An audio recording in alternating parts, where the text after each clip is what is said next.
Hello, welcome to this YouTube channel once again. इस video में हम ट्रांसफार्मर के लॉसेस को डिस्कस करेंगे। ये ट्रांसफार्मर का बहुत इंपॉर्टेंट टॉपिक है और इलेक्ट्रिकल के कम्पिटिटिव एग्ज़ाम्स में ट्रांसफार्मर लॉसेस से क्वेश्चंस या थ्योरेटिकल या न्यूमेरिकल दोनों टाइप के पूछे जाते हैं। तो चलिए स्टार्ट करते हैं ट्रांसफार्मर लॉसेस। देखिए, लॉसेस ट्रांसफार्मर क्या है, एक टाइप का ही पावर लॉस है, एनर्जी लॉस है। ठीक है, लॉसेस जो है ट्रांसफार्मर के अंदर का पावर लॉस या एनर्जी लॉस है। तो पी लॉस अगर ट्रांसफार्मर का लॉस है तो ये क्या होता है, पावर आउट। ठीक है,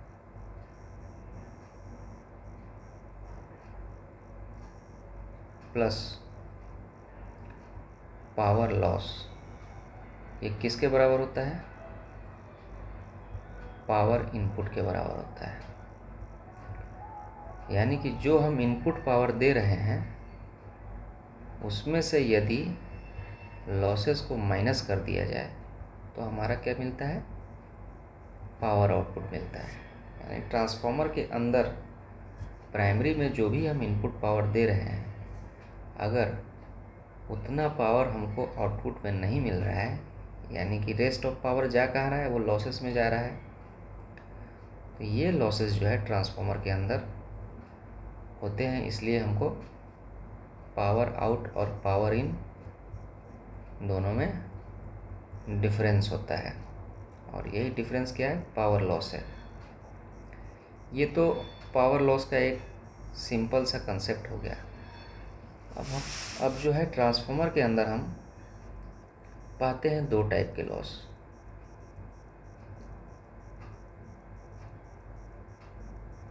transformer has two types of losses basically.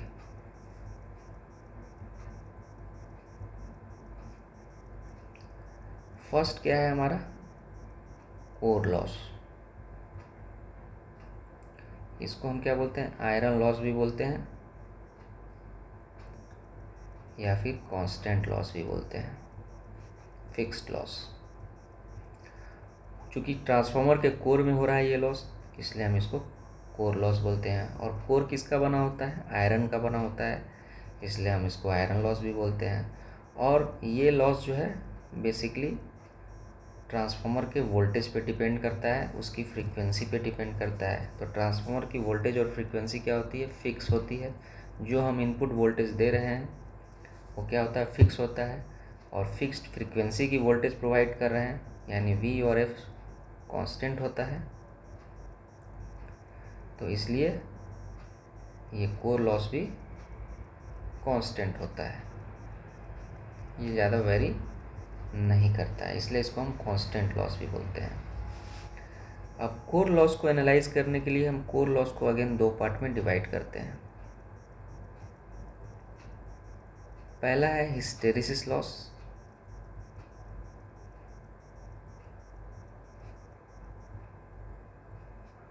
दूसरा है ईडी करंट लॉस।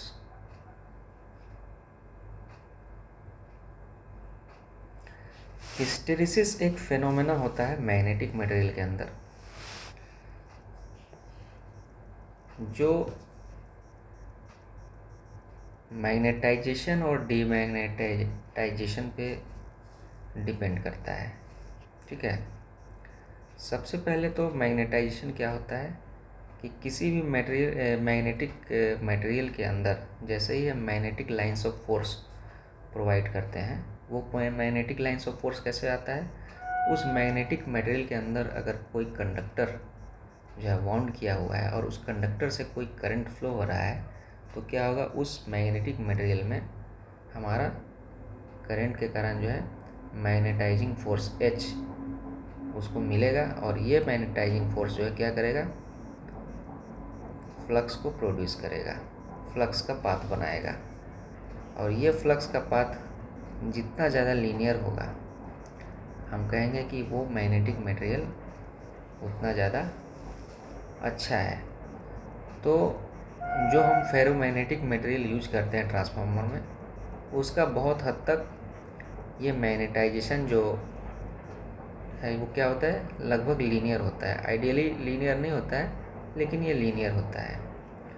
और ये फ्लक्स चूँकि एक डिज़ाइंड एरिया में चूँकि फ़्लो करता है, तो यहाँ हर एक एरिया में क्या है, एक फ्लक्स डेंसिटी भी हमको मिलता है।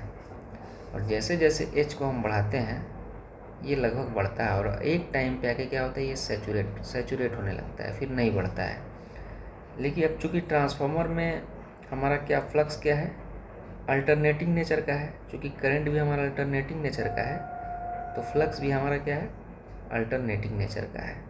यानी कि एक बार फ्लक्स पॉजिटिव हो रहा है, एक बार नेगेटिव हो रहा है, increasing positive, decreasing positive, increasing negative and decreasing negative. इस तरह से फ्लक्स का साइकिल बन रहा है। तो इसके कारण क्या हो रहा है कि जब फ्लक्स बढ़ रहा है तो हमारा क्या हो रहा है, डीमैग्नेटाइज हो रहा है, मैग्नेटाइज हो रहा है। और फ्लक्स जब घट रहा है तो क्या हो रहा है, डीमैग्नेटाइजेशन हो रहा है। तो ये मैग्नेटाइजेशन और डीमैग्नेटाइजेशन के कारण क्या हो रहा है, हमारा हिस्टेरिसिस लूप बन रहा है। ठीक है, ये हिस्टेरिसिस लूप यहाँ पे बन रहा है। यानी कि जब करंट को हम बढ़ा रहे थे तो हमारा फ्लक्स भी बढ़ रहा था, और करंट को घटा रहे हैं तो हमारा फ्लक्स भी घट रहा है। लेकिन ये मैग्नेटिक मटेरियल की प्रॉपर्टी होती है कि जिस पाथ से फ्लक्स हमारा बढ़ रहा है, उस पाथ को फॉलो ना करके वो कोई दूसरा पाथ फॉलो करता है। इसी के कारण क्या होता है, एक हिस्टेरिसिस लूप बनता है। जो हिस्टेरिसिस लूप बनता है वो इसी के कारण बनता है, इसको बोलते हैं हिस्टेरिसिस लूप। अब ये हिस्टेरिसिस लूप जो है, हमारा जितना बड़ा होगा वो वहाँ पे हिस्टेरिसिस पावर लॉस भी ज़्यादा होगा। ठीक है, इसीलिए हम इसको हिस्टेरिसिस लॉस बोलते हैं। और ये ट्रांसफार्मर में फ्लक्स के अल्टरनेटिंग नेचर का होने के कारण होता है, क्योंकि फ्लक्स एक बार मैग्नेटाइज कर रहा है कोर को और एक बार डीमैग्नेटाइज कर रहा है। तो इसके कारण क्या है, एक्स्ट्रा एनर्जी जो है मैग्नेटाइज करने में जो है ट्रांसफार्मर का कोर जो है हीट हो रहा है, और डीमैग्नेटाइज भी अगर हो रहा है तो हीटिंग होगा। तो मैग्नेटाइजेशन और डीमैग्नेटाइजेशन के फ्रीक्वेंट प्रोसेस के कारण ट्रांसफार्मर में जो एनर्जी लॉस हो रहा है उसको हम हिस्टेरिसिस लॉस बोलते हैं। और इस हिस्टेरिसिस लॉस को मैथमेटिकली हम एक्सप्रेस कैसे करते हैं, KH/BM 1.6 इंटू एफ। KH क्या है, हिस्टेरिसिस लॉस कांस्टेंट। BM क्या है, maximum flux density of core. और फ्रीक्वेंसी क्या है, input supply frequency of transformer.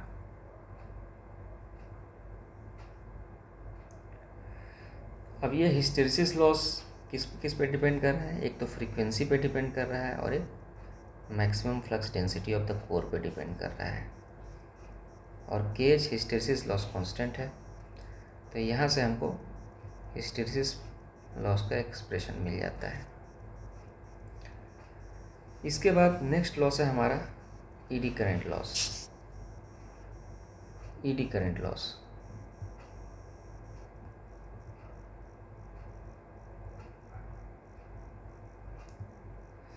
ED का मतलब होता है क्या, व्हर्लपूल, या इसको हिंदी में क्या बोलते हैं, भंवर। ये ईडी करंट बेसिकली क्या है, लोकलाइज्ड करंट होता है। Current in the core of transformer.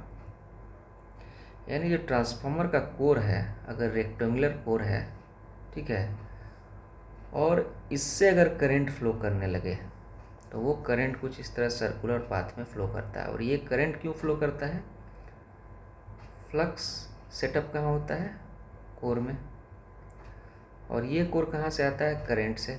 Current चूँकि कंडक्टर में फ्लो हो रहा है, लेकिन फ्लक्स तो हमारा मैग्नेटिक पाथ में जाएगा और ये मैग्नेटिक कोर में ये फ्लक्स जब सेटअप होता है तो एक ईएमएफ इंड्यूस होता है इसी कोर में ईएमएफ इंड्यूस होगा और ये ईएमएफ जो क्या कराएगा, एक सर्कुलेटिंग करंट फ्लो करा देगा। और ये कोर का एरिया जितना बड़ा होगा, कोर का साइज जो है जितना बड़ा होगा और ये इसका करंट का वैल्यू उतना ज़्यादा होगा, क्योंकि इसको कंडक्टिंग पाथ कंटिन्यूअस मिल रहा है। तो इसको हम कम करने के लिए क्या करते हैं कि इस रेक्टेंगुलर कोर में, ठीक है, हम इसको कई पार्ट में ब्रेक कर देते हैं। कहने का मतलब कि थिन सिलिकॉन स्टील, मतलब हम एक पूरा जो है सॉलिड सिलिकॉन स्टील मटेरियल को यूज़ करने के बजाय हम क्या करते हैं, टुकड़ों में इसको बांट देते हैं। मतलब एक सीट ये हो गई हमारी सिलिकॉन स्टील की और एक सीट ये हो गई, और इन दोनों के बीच में क्या हो गया, इन दोनों के बीच में हमारा इंसुलेशन हो गया। ठीक है, ये सीट हो गई सिलिकॉन की और इन दोनों के बीच में हमारा इंसुलेशन हो गया। और क्या करते हैं, इसको हम लेमिनेट भी करते हैं और इसके बीच में हम माइका का इंसुलेशन भी प्रोवाइड करते हैं। लेमिनेशन क्या होता है, ये इम्प्रेग्नेटेड पेपर मटेरियल होता है, केमिकली ट्रीटमेंट किया हुआ ये पेपर होता है। इसको हम क्या बोलते हैं, इसको लेमिनेशन बोलते हैं। ये इसको हम इसी पेपर से हम इस कोर को लेमिनेट कर देते हैं और उसके बाद इन दोनों लेमिनेटेड कोर के बीच में क्या होता है, हम इसमें कोटिंग होती है, इसकी वार्निश की जनरली कोटिंग होती है।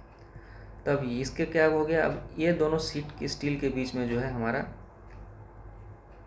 इंसुलेशन आ गया। अब ये इंसुलेशन आने के क्या होगा, जो ईडी करंट होगा ये इतने ही पाथ में रह जाएगा। ठीक है, और दूसरा इसको रेजिस्टेंस भी यहाँ ज़्यादा मिलेगा। ठीक है, और रेजिस्टेंस ज़्यादा मिलने के कारण ये करंट क्या होगा, फ्लो नहीं करेगा इस सिलिकॉन स्टील से इस थिन सिलिकॉन स्टील में ये करंट जो है फ्लो नहीं करेगा और हमारा ईडी करंट लिमिट में रह जाएगा। तो यहाँ से क्या होगा, लॉस भी हमारा कम हो जाएगा। ये तो ईडी करंट लॉस को कम करने की रेमेडी हो गई। इसी प्रकार हिस्टेरिसिस लॉस को हम कैसे कम करते हैं, हिस्टेरिसिस लॉस को कम करने के लिए हम क्या करते हैं कि स्टील के साथ सिलिकॉन मिलाते हैं, स्टील प्लस सिलिकॉन का यूज करते हैं। ये सिलिकॉन जो है इस स्टील को जो है इसकी मैग्नेटिक प्रॉपर्टी को इम्प्रूव कर देता है। मैग्नेटिक प्रॉपर्टी क्या होती है, इसकी परमेबिलिटी को इंक्रीज कर देगा, और दूसरा इसका जो मैग्नेटाइजेशन जो है कर्व वो ऑलमोस्ट लीनियर हो जाता है। लीनियर होगा तो क्या होगा, हिस्टेरिसिस लूप जो है वो छोटा बनेगा, हिस्टेरिसिस एरिया जो है वो छोटा बनेगा। ठीक है, ये हो गया eddy current loss, hysteresis loss. तो ईडी करंट लॉस का जो मैथमेटिकल एक्सप्रेशन होता है वो क्या होता है, KE BM² इंटू F²। वहाँ पर हिस्टेरिसिस लॉस में BM की पावर 1.6 थी, तो यहाँ पर BM की पावर 2 है और फ्रीक्वेंसी यहाँ पे स्क्वायर है। ये हिस्टेरिसिस ईडी करंट लॉस का मैथमेटिकल एक्सप्रेशन हो गया। अब यहाँ पर आप देख रहे हैं कि यहाँ भी जो है eddy current loss magnetic flux density पे डिपेंड कर रहा है और सप्लाई फ्रीक्वेंसी के स्क्वायर पे भी डिपेंड कर रहा है। और दूसरा जो क्या है कि जो pH बराबर जो हम लोगों ने अभी मैथमेटिकल एक्सप्रेशन देखा BM 1.6 इंटू F। अब यहाँ से क्या है ना कि एक और एक्सप्रेशन हम वोल्टेज का जानते हैं, ट्रांसफार्मर का EMF का, √2π F BM इंटू N। ठीक है, φm। अब ये φm जो है किस पे डिपेंड करता है, बी एम इंटू ए, यहाँ से B m equal to phi m upon a, यानी कि मैग्नेटिक फ्लक्स डेंसिटी को वेरी करेंगे अगर हम, ठीक है, मैग्नेटिक फ्लक्स डेंसिटी को अगर हम वेरी करते हैं ट्रांसफार्मर में, घटाते या बढ़ाते हैं, तो इसका क्या है, मैग्नेटिक फ्लक्स भी चेंज होगा। और ये फ्लक्स डेंसिटी को हम वेरी करने के लिए क्या करेंगे, या तो एरिया को कम कर सकते हैं या एरिया को ज़्यादा कर सकते हैं। यानी एक बार ट्रांसफार्मर का डिज़ाइन हो गया, उसका एरिया हमको फिक्स हो गया, ठीक है, एरिया क्या हो गया, कांस्टेंट हो गया। ये एरिया अगर कांस्टेंट हो गया तो फ्लक्स को ही हम सिर्फ घटा बढ़ा सकते हैं, और फ्लक्स को घटाने बढ़ाने के लिए क्या करेंगे, हम करंट को चेंज कर सकते हैं। करंट को चेंज करेंगे तभी हमारा फ्लक्स डेंसिटी बढ़ेगा। तो हम जनरली फ्लक्स भी हमारा ट्रांसफार्मर में कांस्टेंट रहता है, तो हमारा फ्लक्स डेंसिटी भी कांस्टेंट रहता है। अब बच गया फ्रीक्वेंसी, तो फ्रीक्वेंसी भी हमारा कांस्टेंट रहता है। तो एक मिला जुला के ये हो गया यहाँ पे कि जो हिस्टैरिसीस लॉस है और ईडी करंट लॉस है, ये दोनों क्या है, कांस्टेंट होता है, इसीलिए हम इसको कांस्टेंट लॉस बोलते हैं। बाकी क्वेश्चंस में जो भी आते हैं न्यूमेरिकल टाइप ऑब्जेक्टिव क्वेश्चंस, उसमें ये देखा जाता है कभी फ्रीक्वेंसी को घटा दिया बढ़ा दिया, तो कभी फ्लक्स डेंसिटी को घटा दिया बढ़ा दिया, और पूछ लिया कि हिस्टैरिसीस लॉस क्या होगा, ईडी करंट लॉस क्या होगा जो फ्रीक्वेंसी को घटाने या फ्लक्स डेंसिटी को घटाने या बढ़ाने के बाद जो निकल के आ रहा है नया, जो हिस्टैरिसीस लॉस क्या होगा, ईडी करंट लॉस क्या होगा। तो इस पे हम कुछ क्वेश्चंस करेंगे। दूसरा जो है हिस्टैरिसीस लॉस वोल्टेज पे भी चूँकि डिपेंड कर रहा है, तो इसका वोल्टेज के साथ क्या रिलेशन है, इसको हम देखते हैं।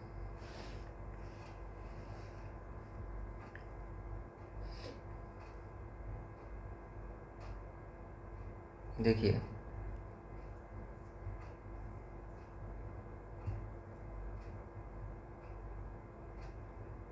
पीएच प्रोपोर्शनल टू क्या है, बी एम 1.6 इंटू एफ, और पी क्या है, किसके प्रोपोर्शनल है, B M square F square.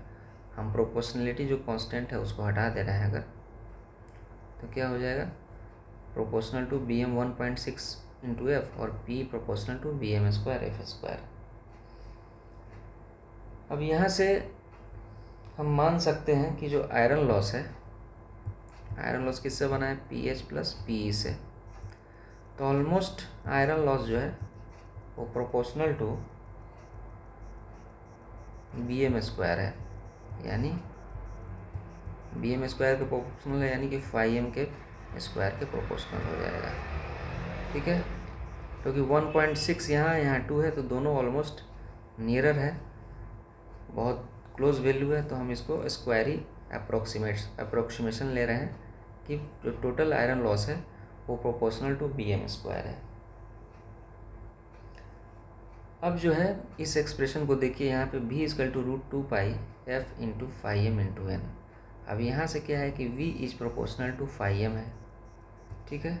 अगर v is proportional to phi M है तो v स्क्वायर भी प्रोपोर्शनल होगा फाई एम स्क्वायर को, यानी कि यहाँ पर हम फाई एम स्क्वायर की जगह क्या लिख सकते हैं, v स्क्वायर।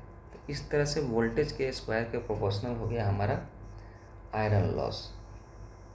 इसमें जो पावर लॉस होगा पी आई, वो क्या हो जाएगा, वोल्टेज स्क्वायर अपॉन रेजिस्टेंस, ठीक है, वोल्टेज स्क्वायर अपॉन रेजिस्टेंस, यानी E V square upon R, R I क्या हो गया, कोर लॉस रेजिस्टेंस हो गया, कोर लॉस रेजिस्टेंस। यानी कि आर आई जो है ज़्यादा होगा तो कोर लॉस हमारा कम होगा। और यही आर आई क्या हो रहा है, यहाँ से जो अभी हम लोगों ने देखा पूरा इसका थ्योरी कि कैसे वार्निश की कोटिंग और लेमिनेटेड स्टील से हम इस आर आई को जो है क्या कर रहे हैं, बेसिकली इंक्रीज कर रहे हैं, रेजिस्टेंस को बढ़ा रहे हैं। क्योंकि ये रेजिस्टेंस जो है आर आई क्या होता है, रो एल बाई ए, यानी हम लेंथ को बढ़ा रहे हैं, जो रेजिस्टिव पाथ का लेंथ है उसको हम इंक्रीज कर रहे हैं, तो आर आई भी हमारा इंक्रीज कर रहा है। और रेजिस्टिविटी भी इंक्रीज हो रही है क्योंकि स्टील का मटेरियल है, तो रेजिस्टिविटी क्या है इसकी, सिलिकॉन मिला देने से रेजिस्टिविटी बढ़ जा रही है।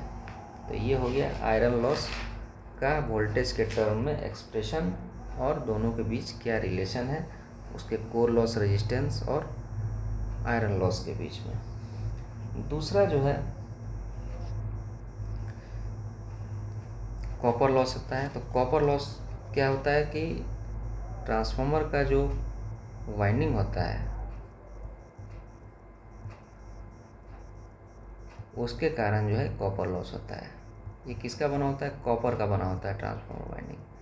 तो इसके कारण जो लॉस हो रहा है उसको हम कॉपर लॉस बोल रहे हैं, क्योंकि वाइंडिंग में ही करंट फ्लो कर रही है और लोड भी अगर ट्रांसफार्मर में चूँकि लोड लगा होता है तो ये लोड जो है, ये लोड के साथ जो है क्या होता है, करंट भी वेरी करता है। अगर लोड कम कर दिया तो करंट भी कम हो गया और लोड बढ़ा दिया तो करंट भी बढ़ गया। तो इसके कारण जो है कॉपर लॉस में, कॉपर में करंट I²R लॉस इसमें होता है। तो I²R लॉस भी बोलते हैं या फिर इसको ओमिक लॉस भी बोलते हैं, ठीक है। और मटेरियल चूँकि कॉपर का है तो इसको हम कॉपर लॉस भी बोलते हैं, I²R लॉस।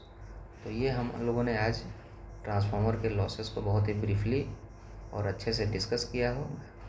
आई होप ये वीडियो आप लोगों को अच्छा लगा है। तो मिलते हैं हम नेक्स्ट वीडियो में। अगर आप लोगों को वीडियो अच्छा लगा है तो प्लीज़ वीडियो को लाइक करें और चैनल को सब्सक्राइब कर लें ताकि आपको नेक्स्ट वीडियो का नोटिफिकेशन मिले, ठीक है। तो तब तक के लिए बाय बाय, गुड लक।